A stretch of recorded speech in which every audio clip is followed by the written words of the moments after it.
Good morning. It's heartwarming to see so many people here, and more. I'm told that we have more than 40 people on the Zoom call. So there's obviously an appetite for this information, and I hope you will not be disappointed. Me too. Today we're seeing daily examples of President Trump imposing his will on the nation in ways that overturn long accepted interpretations of law, agency policies, independent agencies, judgments, procedural safeguards, and even court orders. Our speaker today predicted much of this. A few months before the 24 election, Russell Muirhead and Nancy Rosenblum finished this book, Ungoverning: The Attack on the Administrative State and the Politics of Chaos. Catchy title? No. Didn't get much promotion. I stumbled across it and thought it was genius. I found it fascinating. Muirhead and Rosenblum spelled out what Donald J. Trump would do, or likely do, to the federal workforce if elected, and why. More clearly than almost anywhere else, they predicted what DOGE is doing today, and why it has nothing to do with efficiency. It's about eliminating constraints on the president's power. We're fortunate to have a local speaker to explain what's happening and where Trump goes from here. Muirhead is the Robert Clements Professor of Democracy and Politics at Dartmouth College. Welcome, Russ.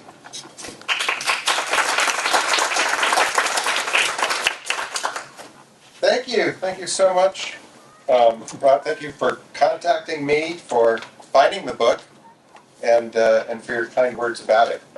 And it's an honor to me, that you're present here today, and it's very flattering. Thank you very much for coming.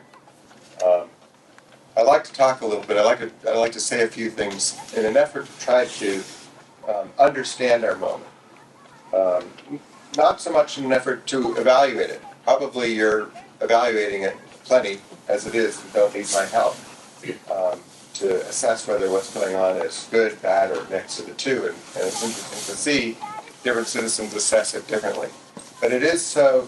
I spent the evening last night having dinner with a former high-ranking New Hampshire Republican official who assesses the situation differently than I do. And I enjoy those occasions to test out my own interpretations and to learn about how a smart, thoughtful, informed, and devoted person of high integrity thinks differently than I do.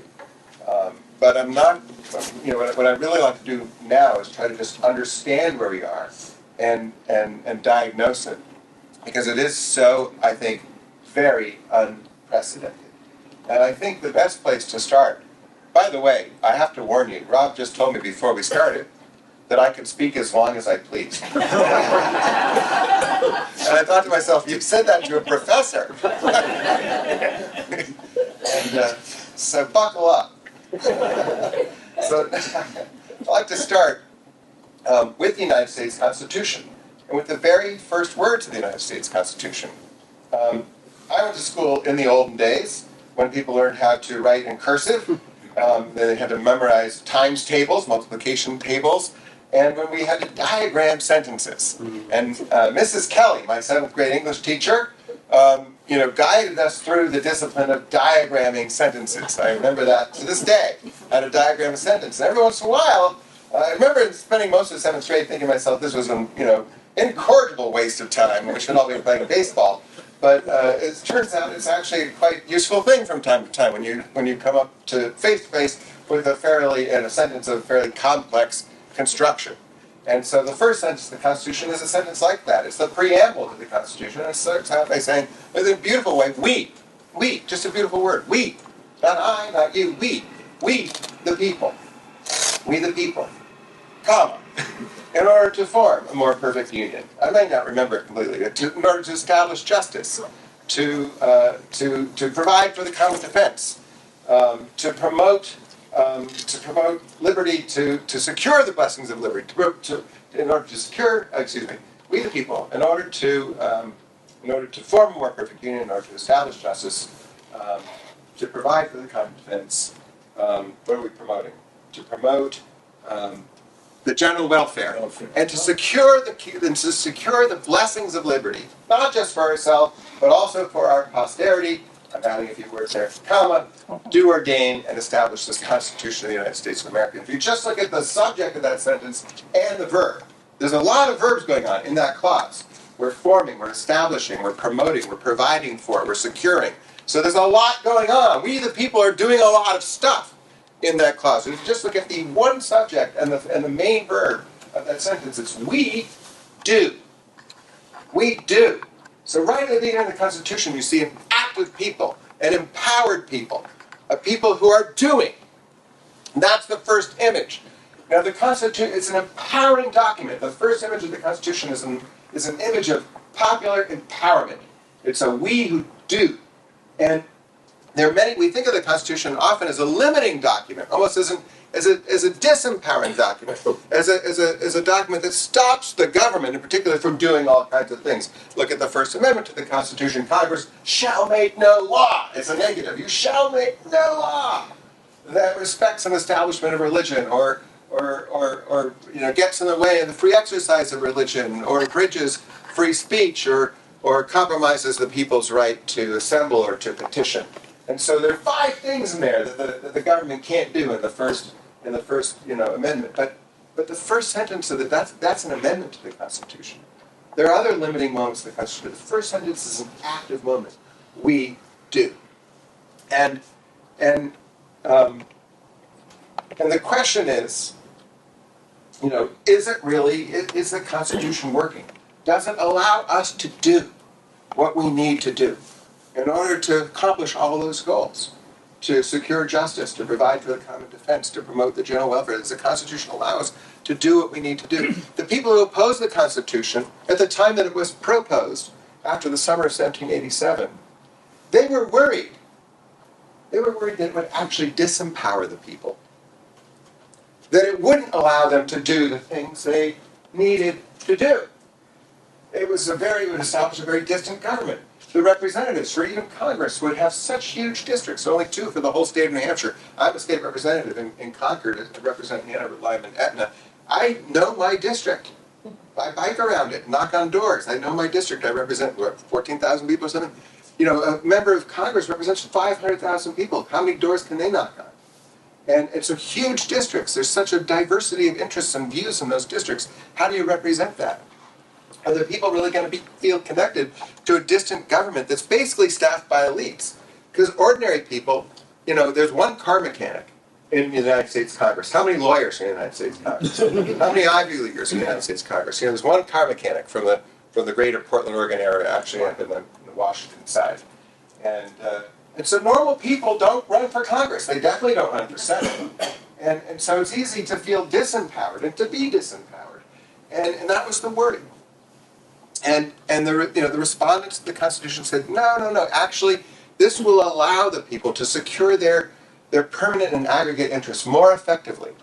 It will allow them to do what they need to do to establish and provide for and secure than these little state governments can do. It will be better. But there's this worry, would it? And we can still worry today. Does it allow us to do what we need to do? The first person who proved the worth of the Constitution, who really made it work, it wasn't George Washington. It wasn't the second president, John Adams. They had accomplished great things and set, in particular Washington, great precedents. I think the first person to really show that the Constitution could be used to serve popular purposes and could reflect the desire of an active people to an empowered people to do what they needed to do to protect and advance their interests. The first person to do that was Thomas Jefferson. And Thomas Jefferson, he creates a different kind of thing. He runs a very popular campaign. He creates a team of supporters. We now call it a political party. He founds the first political party. The Democrats sort of look to him as their founder. And he creates this network of supporters and organizes them around a common cause. He says these Federalists, Hamilton in particular, and Adams, they're creating an overweening central power that's so disconnected from popular interest that it's actually just empowering the few, the elites. And they're creating an unpopular but overpowerful government. And he looked, by the way, to the Alien and Sedition Acts as an example, an act that's just been invoked in the past few months, passed by John Adams in 1798. So he creates this revolutionary, it was called the Revolution of 1800. He gets elected. And he has a popular team behind him, a popular coalition. And he elects people who agree with him to the House and to the Senate. And so he knits together these different branches that might otherwise oppose each other or just be uncoordinated. And he knits them together in a common purpose. You can call it a public philosophy. He creates a public philosophy, Jeffersonian democracy. And it connects great purposes with concrete policies, with concrete individuals. It's a coalition, it's a set of policies, it's an account of the values that our government should be serving. And he runs and wins in 1800, he gets reelected, he serves for 8 years, and then he keeps on, he stays on. He gets a third term, what Donald Trump says he wants. He gets a fourth term. He gets a fifth term. He gets a sixth term. How does he do that? I mean, by the way, they didn't have this amendment, the restricted presidency, 2 terms then. But he still, without running again, he still was, the people who followed him agreed with him. They were also Jeffersonians. Madison follows him. Madison is a Jeffersonian Democrat, just like Jefferson. Monroe follows Madison. The Jeffersonians win in such a way that they actually put their opponents, the Federalists, pretty much out of business by 1816. And so he wins and keeps winning. You could say the people keep winning. And they look at their government and they say, that's us. That government's serving our cause. That's government doing what we want it to do.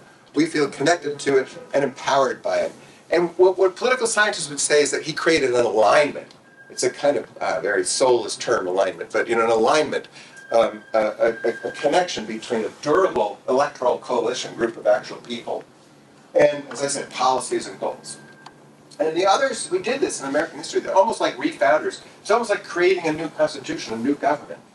You could be just an ordinary president who gets elected once or twice. But the people who come after you, maybe they disagree with you, maybe they undo what you did. They don't, they don't call themselves Obama-ians or Bushians or whatever. But there are a lot of Roosevelt Democrats out there even now. FDR did it in 1932. Jackson does it in 1828. I think Lincoln does it. So these different moments where these great leaders don't just get themselves elected for a term or two. They create a public philosophy that orients the national government for decades.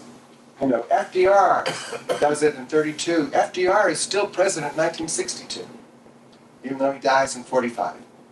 Because LBJ is a New Deal Democrat, doing what FDR would have done, I think, if he had lived long enough. And they're a New Deal, Clinton, you could have said, was a bit of a kind of a New Deal Democrat. Wanted to do the undone thing, the undone project of the New Deal, and take the logic of entitlements to health care.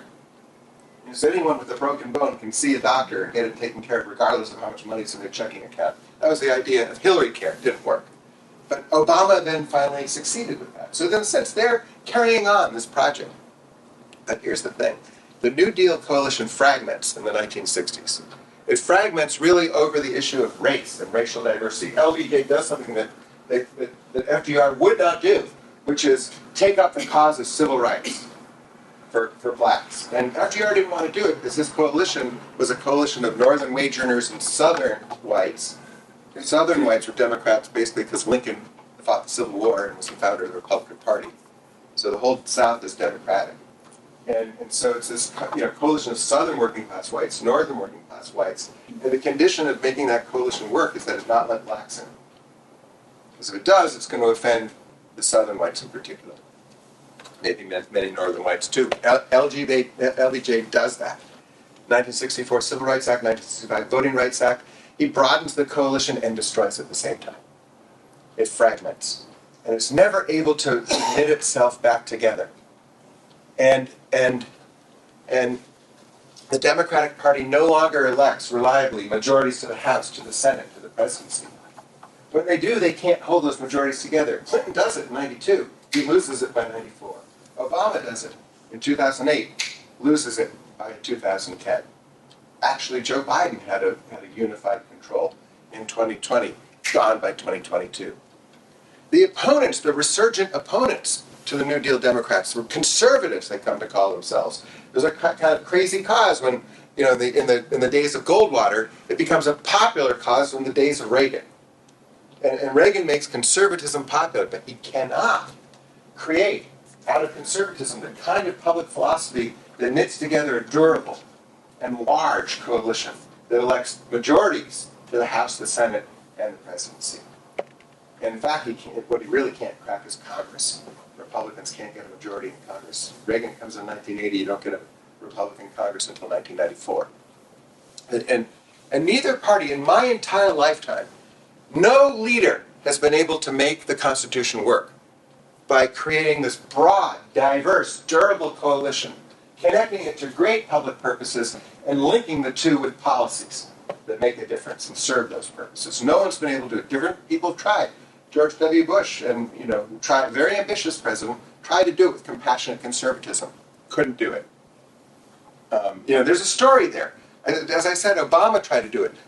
Clinton tried to do it. I think you could even argue that Biden tried to do it and breathe new life into kind of the liberal cause. And I'm here to report to you, it didn't work. And so no one's been able to do it. And I think at this moment, what I would say is that what I see in the American Republic is a loss of hope. Just a diminished confidence that we could use our Constitution to serve great purposes that ameliorate our condition, improve our condition. That we could use our government, to put it more concretely, to serve the permanent and aggregate interests of the community. That's a phrase from Federalist Tech, the permanent and aggregate interests of the community. I think there's a diminished hope of confidence. And I think there's a sense that we can't really do it. That whatever government gets diverted and corrupted into serving the interests of the few, the elites, the well-positioned, the coalition in power, and that every policy is just a special interest policy. And so I think we're in a moment of, I don't want to call it despair, but it's sort of hopelessness about making the Constitution work. And as I said, no one in my lifetime has been able to make it work the way Jefferson and Jackson and Lincoln and FDR did. And out of this, I think, has arisen a philosophy not of governing, but of ungoverning. This is a great book, isn't it, Rob? Who wrote this book? It's a philosophy and ungoverning. And kind of, you could say, you maybe didn't like the title of it, the idea is that it's such an unusual thing. It needs an unusual word. I don't think we've seen it before in American history. And my colleague, my brilliant and incisive colleague, Nancy Rosenblum, and I came to the idea really by studying the first Trump administration and trying to interpret, what is it about? What is its real purpose? What is its real aim? What is the public philosophy that animates this regime? Because we could see it capturing the Republican Party and maybe taking over the country in a certain way. We could see that. And so yes, we wrote this book and we published this book before the election. And I do think, for better or for worse, I think it's a fairly good description of the first 100 days of the Trump administration. And so we see a philosophy not of governing, but of ungoverning. And what is that? What is ungoverning? Ungoverning is an attack on expertise, an attack on process, an attack on the political institutions in particular that make up the administrative state. It's an attack on the idea of a policy state. The founders, Hamilton in particular, created what I would call it, again, sort of a neutered term, policy state. They created a state that would do what it did through policies. We might even take that for granted. Just break apart what a policy is for a second. to have a policy, first you need good information. You need very, very, very good information. It's not easy to get good information about anything. It's not easy to get good information about your own household, how much money is coming in, how much money is going out, what did you spend money on last week. It's hard to keep that good information up. How about good information for the whole country? I don't mean to make you feel bad. But,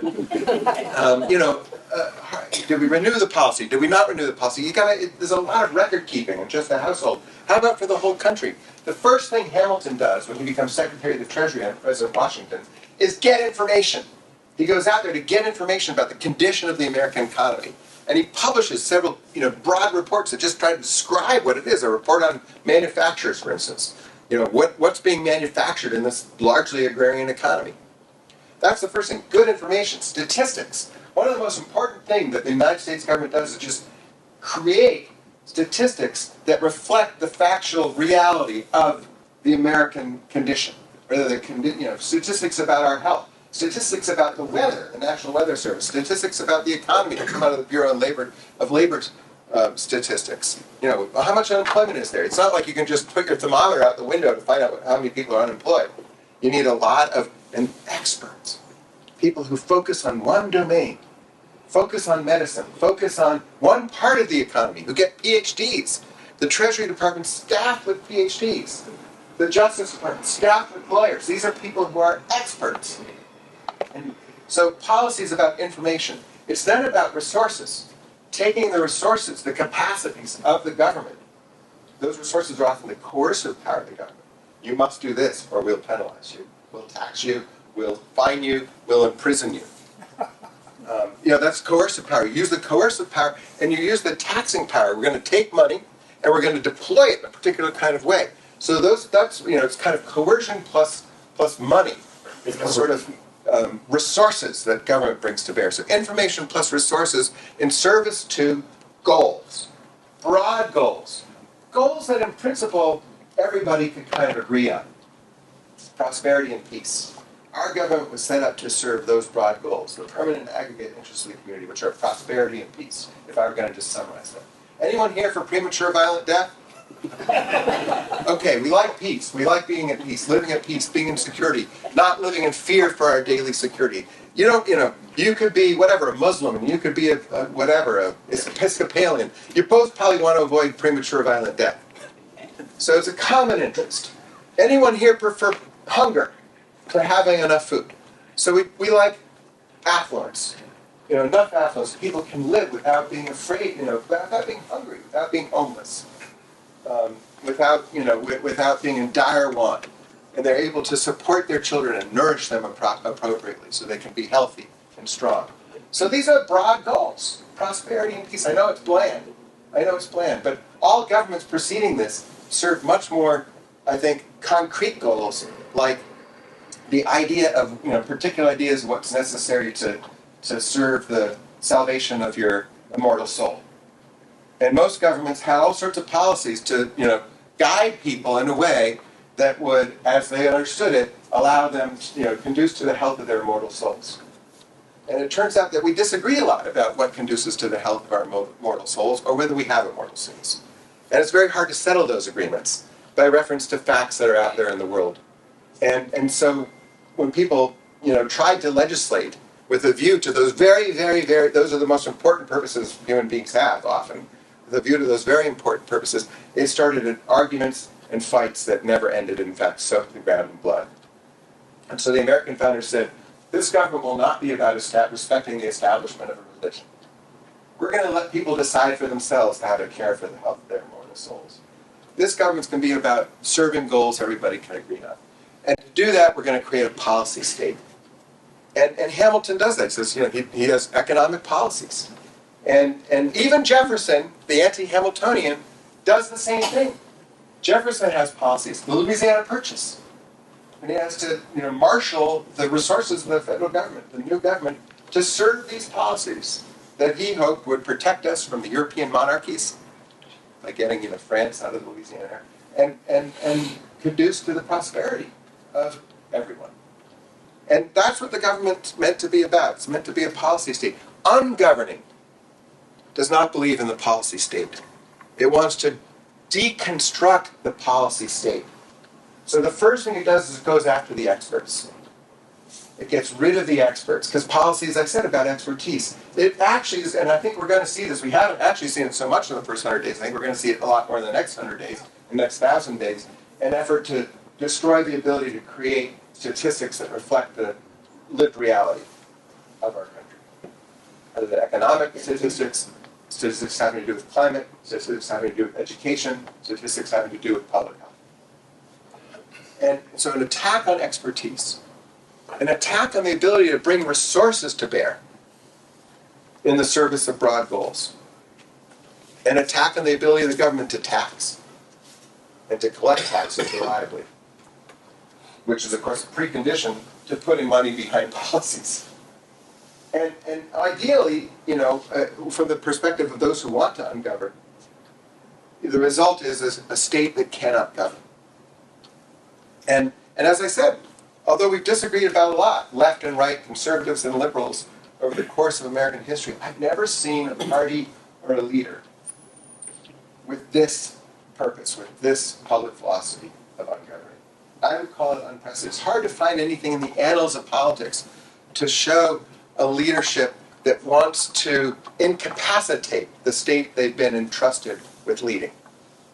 Most, even revolutionary parties, Marxists or whatever, they want to take over the state so they can use the state, and in fact use it in a quite tyrannical way. Ungoverning is something different. It focuses... Sorry, what's that? Yep. No, hang on questions. We'll take them shortly. I'm going to wrap this up, bring the plane in, and we'll take a question. But bookmark it. Ungoverning focuses on what the subtitle of the book calls the administrative state. By the way, long discussion with the editor and my co-author Nancy.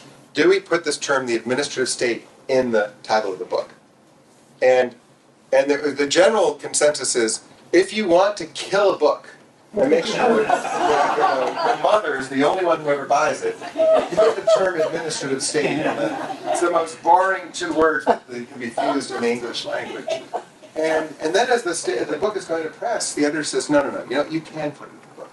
Because now people know what it is. It's not just an academic term that puts me to sleep. Now it's like the subject of political contestation. What is the administrative state? It's an essential part of the policy state. The administrative state, in terms of its function, is what makes laws effective. A legislature can pass a law, the governor can sign a law, and then you have a piece of paper somewhere. What makes that law do something in the world? Somebody's got to take that law and convert it into rules people can follow, into whatever, websites, into programs, into things people can apply for, into enforcement mechanisms. And that conversion happens in the administrative part of government, which is often housed in the executive branch. And that's why the first part of the administrative state, just institutionally, would be the cabinet departments at the national level. When we first set up a national government, President Washington creates a Department of State, Department of Treasury, Department of Defense. And he needs an administration for those great purposes. Now we have 15 departments. And when the president and his cabinet secretaries gather in the cabinet room, there are 15 of them. And that's a huge part of the administrative state. The Department of Commerce, it was the Department of Education, along with 12, 13 other departments. Also, and this is, I think, just kind of, it was a part of the government that I didn't really ever think that much about until Nancy and I were working on this book. There are also, and you may be familiar with this much more than I was, there are also agencies that are not necessarily part of the cabinet. There are many agencies that are in these departments, like the Bureau of Labor Statistics would be in the Treasury Department, or the National Park Service would be in the Interior Department, something like that. But there are lots of agencies that aren't in any department. And they're not even technically necessarily in the executive branch. They're created by Congress. And they're set up in a way so that they can't be completely controlled by the president. The Securities and Exchange Commission, often they have the word commission, because they're run by a commission, not just by a single leader, like the chair of the commission. People rotate to the chair. But commission, the Federal Reserve Commission, the FTC, the FEC, Election Commission, Trade Commission, FCC, Communications Commission, These are all what are called independent agencies. And once they're set up, they're meant to have a certain amount of independence from the partisan fray that dominates Congress, and from the political, electoral, partisan motives that you'd see maybe even in the presidency, so that they can make decisions without having to respond to the party in power or the president in power. Key example would be for the Federal Reserve to set interest rates with a view to inflation goals rather than a view to the re-election motives of, say, the president. So to do that, you need a Federal Reserve that's somewhat independent of the president. And so that's just the administrative state. And the ungoverning is about deconstructing that, removing the independence of all those independent agencies, so that they're much more responsive to the will of the president. Not just weakening governing capacity, but making governing capacity subservient to presidential will. Key part of ungoverning. And so I think we've seen this. You know, when we published the book, Rob, I wasn't sure what's going to happen. Would we look like fools? It comes out a month before the election. If I could predict the future, literally, I'd be I'd have money. So you know, we were following the logic of a set of things that we noticed going on, especially in the first Trump administration, going on, especially in the Republican Party. We're following this out because the logic is so arresting. I mean, where it leads is so arresting and so different, so startling, so ungoverning. And we think this is something new. Well, now, however many days in, 80-some days into this administration, I don't think the basic thesis is just an abstract one anymore. I think it looks, it's, in a way, you don't need to read the book to see what ungoverning is. You already know now, just from having followed the last few months of current events. And so now the question is, and here I'll just end, be delighted to take a question. And I have a feeling it's going to be a question about history. Why? Why ungoverning? What's the purpose? What's it meant to do? I'm going to just list a couple possibilities that I think could be right, but I don't think are in the end. One purpose, deficit reduction. $7 trillion federal budget, $2 trillion deficit, roughly speaking. I mean, this is abhorrent. I always tell my students, you know, that whole Iraq war that started when you weren't even born, you're going to pay for it. The people who fought it put it on the nation's credit card, and you'll be lucky if you can just pay the interest on that credit card. The people who decided to invade Iraq and Afghanistan, they didn't pay for one penny of that war. Every penny was on the nation's credit card. And you know, the COVID relief, the TARP, the policies after the financial crisis, none of those were paid for by the people who passed those policies. So $2 trillion deficit, that's bad. And maybe this is this very startling, very arresting, very different kind of philosophy of ungoverning. Maybe it's about deficit reduction, getting serious about cutting government, limiting government for that purpose. And when I saw, what's his name, Elon Musk, when he was first appointed to run Doge, before even the inauguration, he said, we're going to cut $2 trillion from the federal budget. And then when he actually looked at the federal budget, he said, well, maybe $1 trillion. And last week, he said, well, maybe $130 billion. All right, well, $130 billion of $2 trillion. There's a lot of destruction going on to cut $130 billion out of the federal budget. And here's another thing. If you want to cut the deficit, don't destroy the IRS. If you want your company to survive, don't destroy account receivable. So I just don't believe it's about deficit reduction. I almost wish, if it were, I think there'd be a respectability to it. I might prefer higher taxes to cutting so much in order to balance the budget, but we can argue about that. At least there's a purpose. So I'm not sure that's going to be it, Rob, deficit reduction. Is it maybe federalism? The government's just gotten too big, and a lot of the purposes it's taken on are really better discharged at a more local level or state level.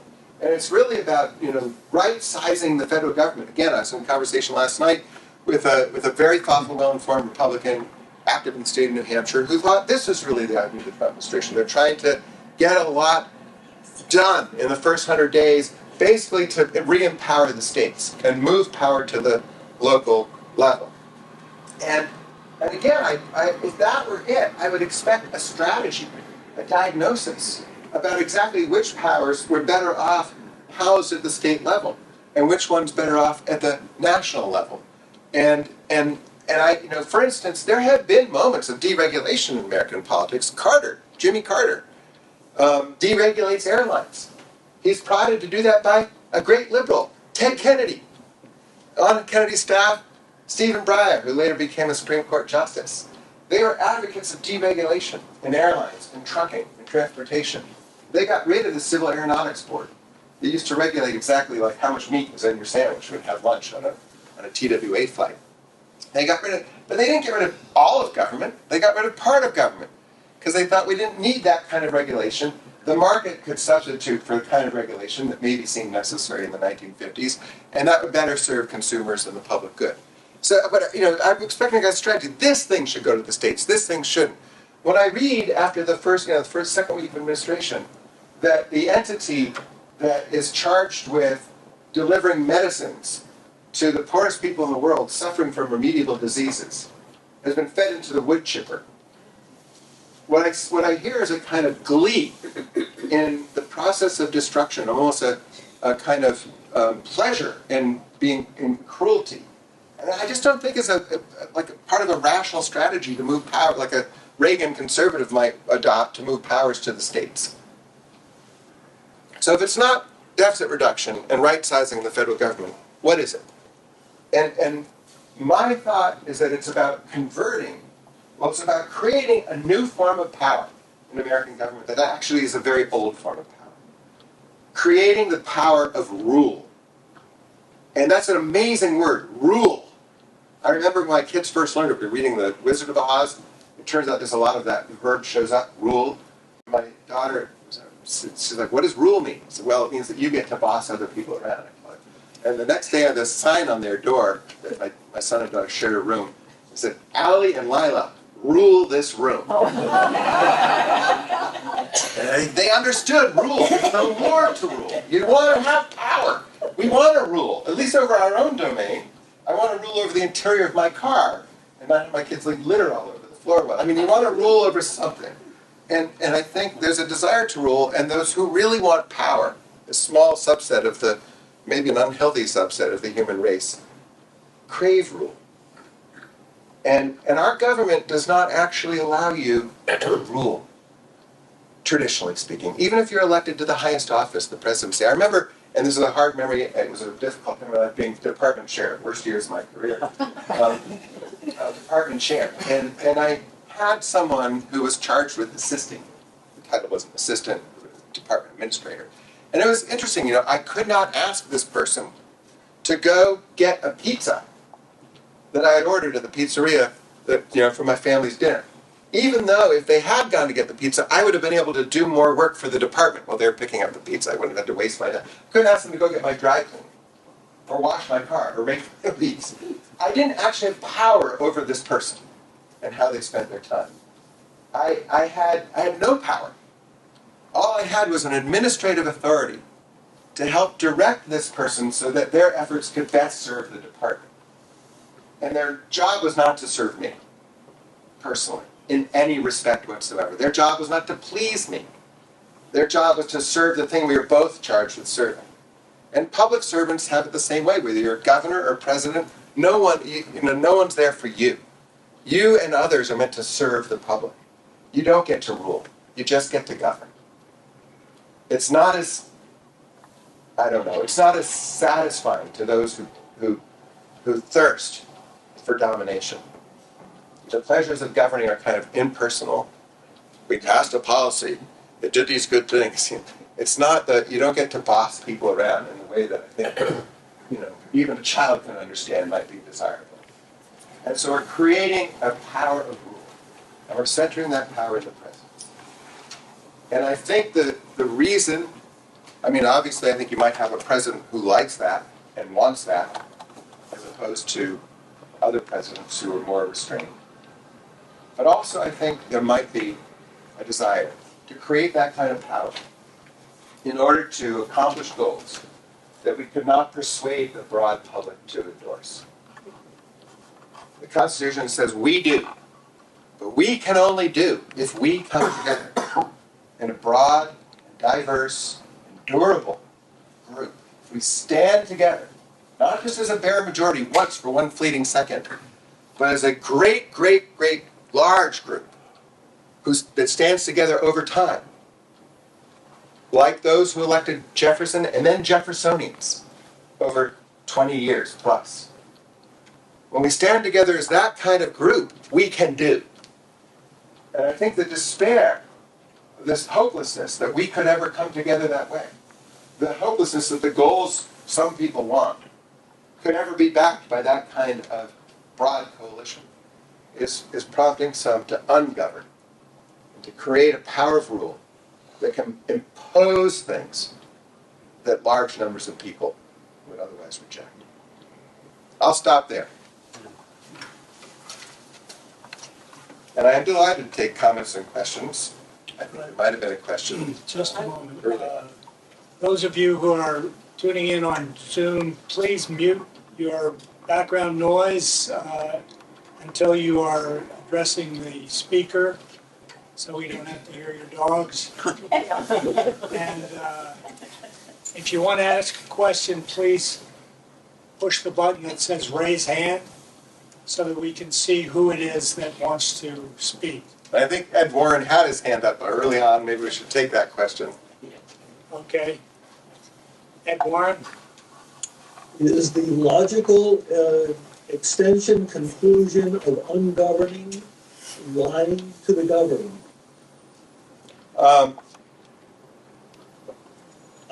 concerned about labor statistics and the economy. Oh, yes, exactly. Like, it's so great. I mean, and especially in the form of incapacitating the statistical capacity, the statistical fact-generating function of the government, which again, it's so, people don't think. We have, the United States of America had, and maybe still has for the moment, the most extraordinary statistical gathering function of any governmental agency in the world.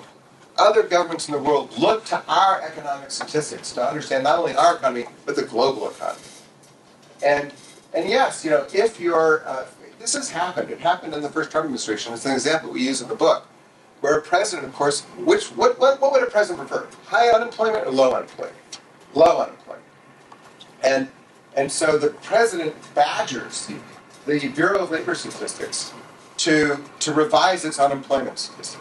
It says it's creating that statistic in an improper way, and needs to change its techniques. But going further than just that, which might be a kind of almost methodological error that the president might accuse these experts of. Going further than that, what you really need to do if you want to disempower and delegitimate these, I would say, kind of geeky PhDs who are spending their lives in an office, measuring like how much cardboard is being shipped, because you can kind of extrapolate from that to how much stuff that Amazon is shipping. If you want to really delegitimate these people who have made their whole careers like measuring the flow of cardboard, you say that they're not experts, they're not subject-specific experts. What they really are is an ideological cabal. What they really are is a deep state. They're a group of ideologues who are bent on frustrating you, your purposes, and your constituents, and imposing their own ideological purposes over and against the popular will. And so if you can convince people that what this administrative state really houses isn't subject-specific experts, maybe they get it right, maybe they get it wrong, maybe the unemployment rate or whatever has to be thought of differently. They're not that at all. They're not trying to get it right. They're just, they're actually a conspiracy, trying to impose their will over the will of the people. Then you can legitimate the experts. And then this fact-gathering function, is vulnerable. And ideally what you want to do if you're a power seeker is create such a fog that nobody knows what's true.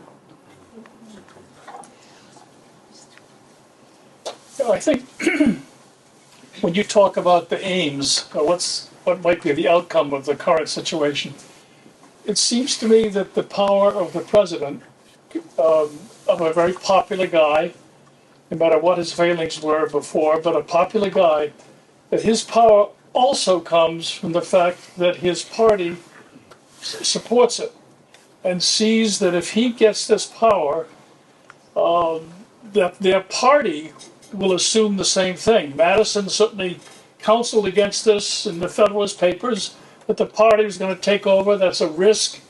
But now our president gets his power because no one else speaks up from his party.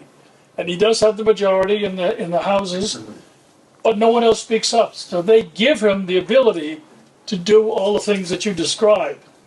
And that's a huge problem because you can't change, 500 legislators. It does take someone like Obama or Lincoln or Jefferson to try to create something new. Unless there's a revolution in the country, you can't do it with individuals. You have to do it with an effective leader or leadership, because the party gets this credit for giving Trump the power. I agree with you. I think one of the most important things you can do, if you're an elected official, low level, mid level, is dissent from your own party when you think it's getting something wrong. It's very, you're under a lot of pressure. I am, even as just a lowly New Hampshire House member, to agree with the party leadership on everything and never dissent. And it's incredibly important and incredibly effective. Why is there no dissent in the Republican Party? How is this Republican Party, how is the party of John McCain and Mitt Romney, two of the most accomplished and noble, human beings, to devote themselves to public service that I've seen in my lifetime? How does that party give itself over to this, to ungoverning and this? And I think, a huge part of it is that this president has delivered them majorities. He's delivered them to power. I was sitting with a friend of mine, Republican in the New Hampshire legislature, I think very, good person. Obviously she and I disagree about a lot of things, but I really admire her, like her. And I asked her, what did she think about Donald Trump? I call this person I was talking to somebody of high moral character. What do I know? But, that's the way she strikes me. And she said, well, let's just say I'm not tired of winning. When you were writing that book, were you aware of Project 2025? Yeah, great question. I became aware of it just as it happened, just as it came out, and was, reading it and sent it immediately to Nancy. You got to look at this, and was, scrutinizing it to see just how aligned or misaligned it was with this thesis that this hypothesis that we were working out in the book.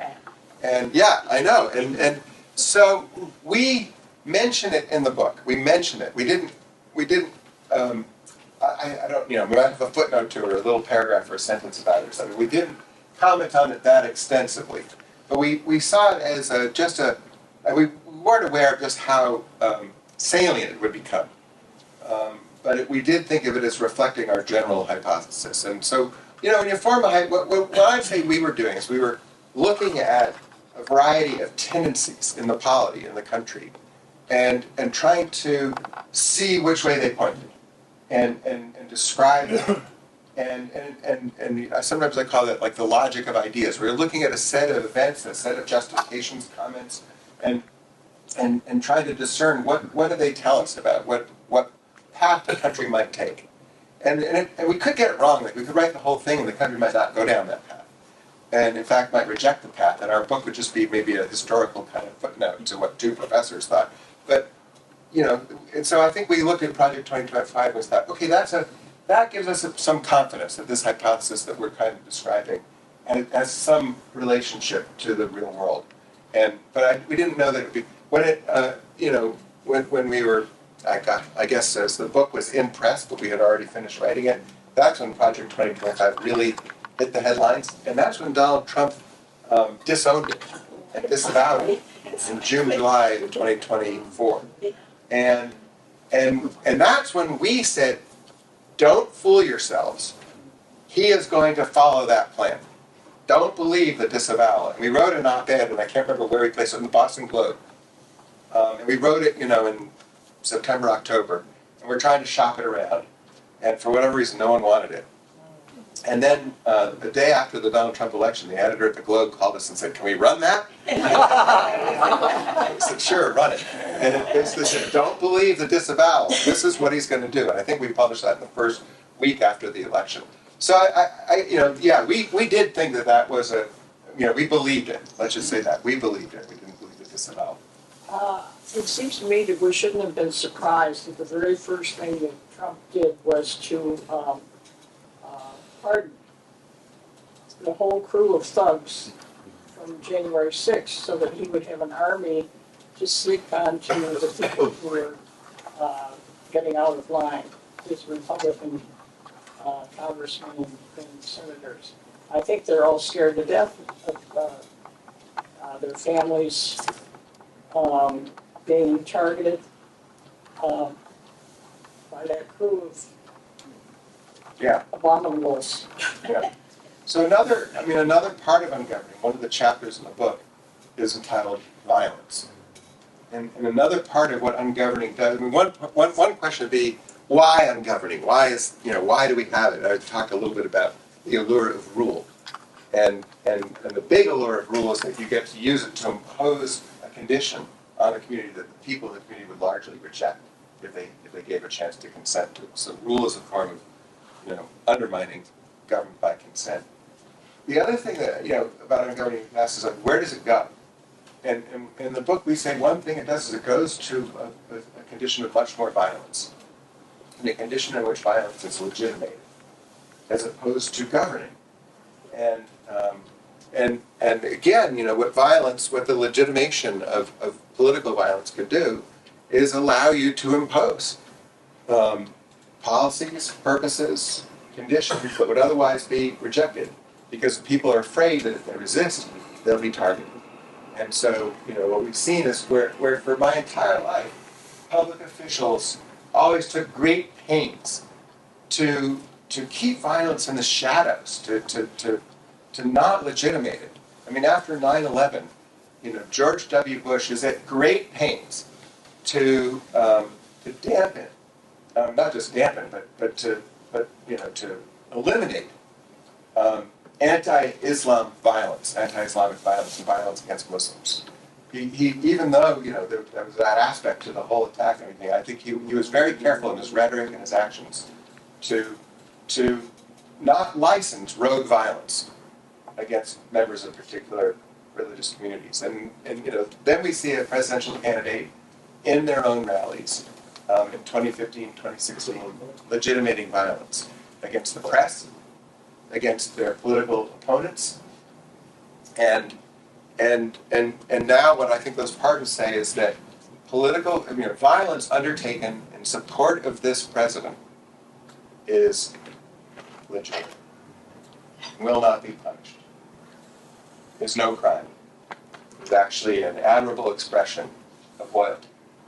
And so yes, I mean we haven't. If I were going to say, I think we did. I'm not in the prediction business. I'm sort of more in the describe what the logic of these ideas means and might mean, but predicted some things. But there's a section on violence that we haven't seen yet, and God pray we never will. Ezra Klein, who is an anti-Trumper, to put it mildly, his new book talks about the administrative state essentially become ungovernable. His book's called Abundance. And he essentially says it's come to a screeching halt, it's very difficult to get things done. California high-speed rail is a perfect example of that. What is the other side of the political spectrum's method to fix the administrative state? Because I think most people would say it doesn't really work. Oh, that's a great question. I know. So I think that's what I said that the occasion for ungoverning is a kind of despair that we can really ever use the government to achieve positive purposes. And one reason I think people are despairing is because it just seems impossible to, especially build big things. That's a particular function of government. When I drive by those great dams, I was out on the Columbia River last summer, see the great dams of built in the Depression era. You think, could we ever build anything like that? Or digging a subway, and the Second Avenue subway in New York was 10 times as expensive per mile as a subway built at the same time in Paris. Paris is also in a developed place with high union labor and high material costs. How is it we can't build a subway anymore? I'm teaching a class right now called Building Big Things, which is about infrastructure and the regulatory hurdles, everything from NEPA, the National Environmental Protection Act, to these sort of side constraints that the Biden administration put in on some of their programs, constraints having to do with, let's say, with the broadband rollout, you know, in order, the $43 billion to provide broad internet to all. Not a single home has been connected yet, almost 4 years after the bill was passed. You know why? Because there are price controls that have to be imposed on the broadband. There are union labor constraints that cable companies have to use. It might make sense in Massachusetts, where all Comcast employees are unionized, might not make sense somewhere else. And so there's so many side constraints that get in the way of actually stringing, you know, cable and connecting people that it doesn't get done. And I do think that those who, you know, believe in governing have to have a strategy to make government work efficiently and make it be able to get things done. And even, you know, conservatives, I know, care a lot about a government that works and that can repair bridges and build bridges and you know, lay down road at a cost that's affordable. So I think Ezra Klein is doing us all a huge favor by focusing on that and really, really forcing, let's say, liberals who believe in an active government to look at the failures of the state that they helped build and sustain, and do it in a very, very, you know, penetrating way. And so I don't know that I have a short list of bullet points, you know, that we could implement overnight. But I do think, you know, that effort by him and others who even are more serious students of the administrative state could be the beginning of a much longer reform. But yes, I mean, if one side can't do anything and the other side wants to destroy the capacity to do anything, then there is, I think that both feeds into this despairing precondition to ungoverning. Like, what are we losing if we destroy the administrative state? It can't do anything anyway. Now, obviously, I think that's an exaggeration also. So there's a lead school crisis in schools in Minnesota right now, and the CDC is not able to respond. The National Weather Service has said, be prepared for much less reliable weather predictions, because the staffing cuts in the National Weather Service mean we can't function the same way. The government has done a lot of things, I think, very effectively. And in a way, so effectively that it's become kind of invisible. And so I think there's going to be a level of incapacitation that we haven't experienced yet. It goes way beyond what Ezra Klein, you know, said afflicted the great programs of the Biden administration. And, you know, the whole idea of, like, if you want to cut something, let's say, I think there are many entities that are overstaffed, and bloated, and inefficient, and just to my own retail observation, you know, I noticed that about some institutions, sometimes public, sometimes nonprofit.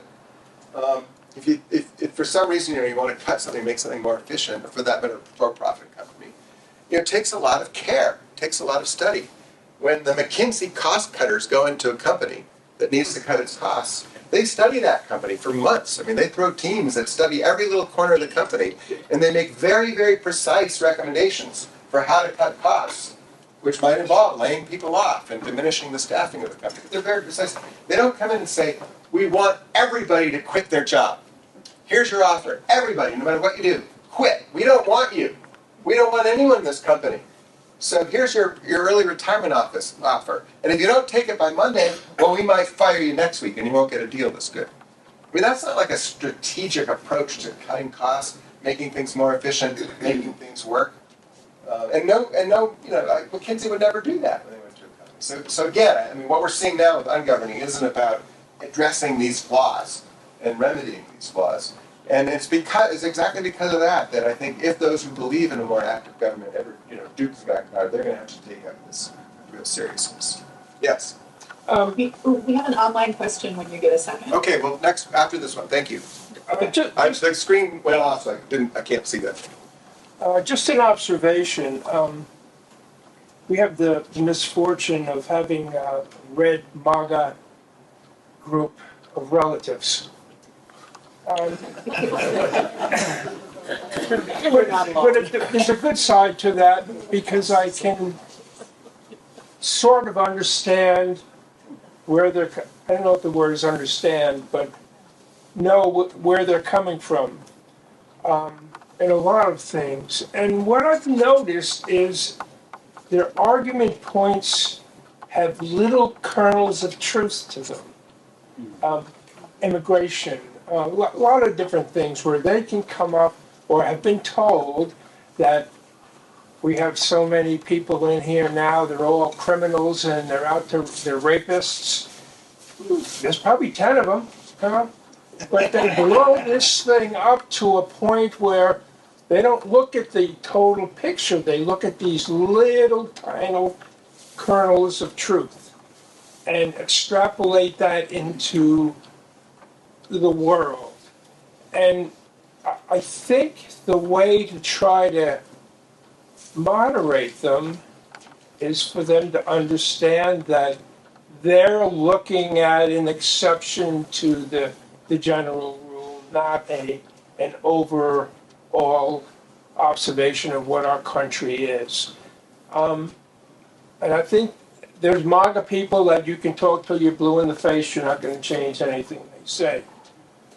But the election that we lost, and I still don't understand how we lost it, but we did, was not that great, where we can't address these bits of misinformation.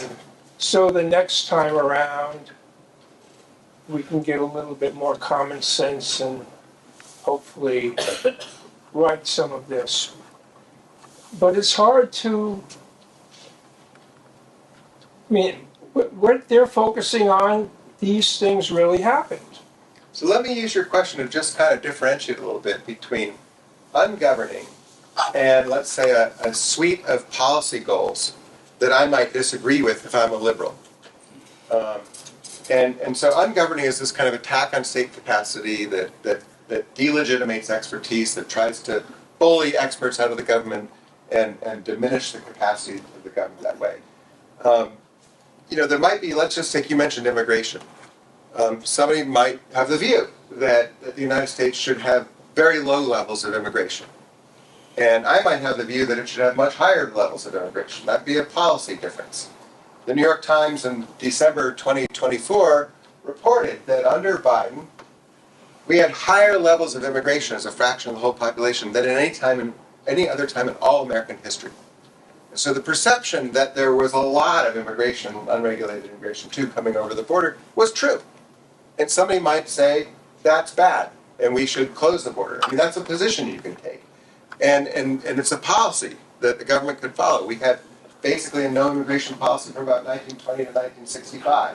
After 1965, we adopted much more liberal immigration policy, but without any debate about it, and it was kind of the unintended consequence of a law that was passed in 1965. So it just kind of happened without much public endorsement of that policy. And now there's, when you say MAGA and immigration, there's a commitment to a policy there. And I think it's a perfectly, I'd just say, legitimate policy position for your relatives and our fellow citizens and me or you to take. And we can argue about whether it actually is the right policy for a free and strong country and good country. And I don't know everything, so I'd be very interested in learning from people who don't agree with me or don't have the same intuitions as I do about policies like that. We could have a disagreement about tariffs and about free trade regimes, NAFTA and WTO, and free trade in particular with China, which I think just raises lots of really serious questions for the productive capacity of countries outside China. What happens when China produces everything in the whole world? So I think, I don't want to say that, ungoverning is just people who have policies I don't agree with, or people who want to cut things that I think we shouldn't cut. And I think, what I really appreciate about your attention to the kernel of truth in what, your relatives or your friends think, that it seems like there's a real sympathy in you. You want to really listen to them. You want to really pay attention to what they're saying. You're attending with great care to what they say, and you identify, even though you might disagree with 90% of what something says, or you think it's not well grounded factually. You notice what part of it is grounded. And I think that's where, a lot of wisdom can come from, and that's why we need a debate. We need a real debate, but I think we can have real debate and real profound differences about policy while agreeing that the government should govern. And let's turn to the online question, and I'm sorry I didn't see it because the screen's off. Sarah, we can't see the screen here. Or here it is. Hello. Hi. Here we go. My name is Racemia Oral. My worry is this administration's total disrespect of the court system. My understanding as a naturalized citizen is that our democracy depends on the separation of powers, and courts play a very significant role. So what if he continues with his fascist agenda and doesn't have any respect for the courts, as we have been observing?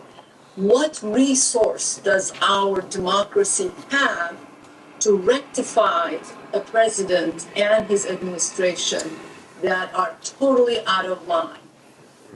It's a great question. I mean, I think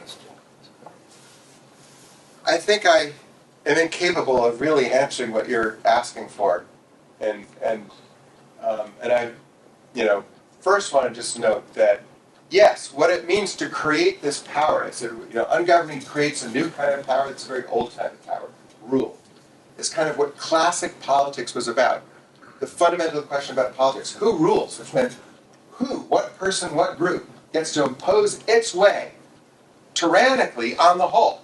What religion, what class gets to impose its interest on everyone else? All politics was, like to a realist, politics really just was always about, who gets to oppress and who's oppressed. And there's a sort of toughness and nastiness to the very subject of political science. Because there's no politics without oppression on this tough-minded classic view.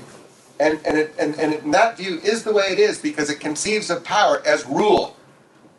And what the founders did, what constitutional democracy did, was it eliminated rule. It seeks to eliminate rule. We seek to create a regime in which no one rules. No one gets to rule, just like in a well-run bureaucracy or company. No one actually rules. Everyone serves the goal of the company or the goal of the institution. To govern is to serve, not to rule. And so yes, to create this power certainly does threaten the separation of powers, the check that the judiciary imposes on the executive. To take a person who has committed no crime, who resides in the United States of America, and who has committed no crime, and to transport them over the objection of a federal judge to a foreign gulag, to put them outside of the bounds of American law, is the destruction of constitutional freedom. That is tyranny. Now you do it with the very weakest person, with the very least popular person, the person that resides here illegally, the person who elicits no popular sympathy for whatever reason, the circumstance of their life, their poverty, their minority identity, their whatever, their characteristics, so that there's no sympathy for them. You show what you can do. You show what you can do. So everyone thinks twice before they dissent, before they resist, before they criticize, before they oppose. Will I be disappeared for writing this book? Maybe I should be careful. If you're only a naturalized citizen, not born an American, maybe you should be careful. Don't go to that demonstration. Maybe you shouldn't vote at all. That's safer. So yes, I mean, your question is you're putting your finger on the violence and the terror that come with this form of power, rule, that our Constitution was meant to eliminate. And you ask, how can we, rescue the cause of constitutional liberty? And I have to say, I don't know the answer. I think one part in the tiny little service that I've tried to offer today is, as the first chapter of this book says, naming something. Mm-hmm. If you can't name it, then you normalize it. I want to resist the normalization of this politics of rule. The excuses and justifications and rationalizations that make it seem normal. And that's why this title is unfamiliar, this word is so unfamiliar, ungoverning. I want to make people stop and say, what is this? It's not normal. And I think, what I just say in general is maybe two things. We need to sustain face-to-face communities, face-to-face communities that are nourished and encouraged by a large online presence also, such as the face-to-face community right here, right now. We need to sustain that civil society, the power of civil society, the power of people assembling, of gathering, including for non-political purposes, whether they're bird watching, walks or church services. We need to get off the couch and gather with other human beings. Because in that civil society, we will find the resources to oppose, stand up, to resist, to recognize. And we also need to maintain that civil society. I look to you, because I love the way you encounter your relatives, with those who don't share our, who don't immediately agree with our intuitions and our opinions and our outlooks. And maintain the ability to converse, to develop friendships, and to maintain friendships even through political disagreement. Because I simply don't believe, I might believe that there's that we could elect for a variety of causes an evil leader, but I do not believe that the whole of this people is evil. And so I think we need to work hard to maintain the we. The we that happens before we can do. So why don't I stop there? I'm happy to chat with people as we leave. I really am so heartened by your presence and by your attention. It's very flattering. One more. Do you want to take us in? One more. Okay, last one. Yes. You started this by saying you had dinner last night with somebody whose views were opposite of yours. Or just different, yeah. Say, for example, that you have a certain philosophy based upon, to you, unquestionable facts. That person may have a different view of those. Are you willing to accept his views as opposed to yours, based upon his background, his education, where he lives, all of that, which may be totally different from yours, but you're voting in the same election? Are you willing to accept his basis? Is he willing to accept yours? So I think that there's, that right now we're really I find myself tripping in discussions and arguments over what is true, over just basic ideas of what's true. So my provost told me that we have international students at Dartmouth whose visas have been canceled for no reason. And then I'll be in conversation with somebody who says, no, that can't be true. They were canceled for a reason. We might not want to know what the reason is. So that's a disagreement about that. And it takes, I think sometimes, more and more you have to probe, you have to go back, you have to really look, and not just assert, So I think that when we do disagree about some baseline, let's call it, brute fact. We really have to do the hard work to discover, to excavate what that brute fact is. That we'll not really, as Lord Clements so said, we'll argue about, what the facts are with respect to the causes of World War I. But we shouldn't have to argue about whether it was Germany that invaded Belgium or Belgium that invaded Germany. So there's kind of a brute fact that we can agree on, even though we might disagree. So somebody might say, well, Trump is actually, these tariffs are brilliant negotiating tactics. And I say they're not brilliant negotiating tactics. And so that's an interpretation of facts. And there's there's so much uncertainty in the world that you might be able to support two different speculative interpretations simultaneously. And that's where I think, it really is quite possible to sustain a kind of respectful regard for each other, even though we have different interpretations of how to understand the world. But I think when it comes to these brute facts, we really need to work hard to make them crystal clear, incandescent. And let me just stop. I'm happy to take more questions, just one-on-one. Is that okay, Rob, or should we keep going? I don't know what the limits You've done a wonderful job of wrapping up here. Anybody who has further questions can stay and chat with you for the future. Terrific. Yeah. Thank you very much. Thank you.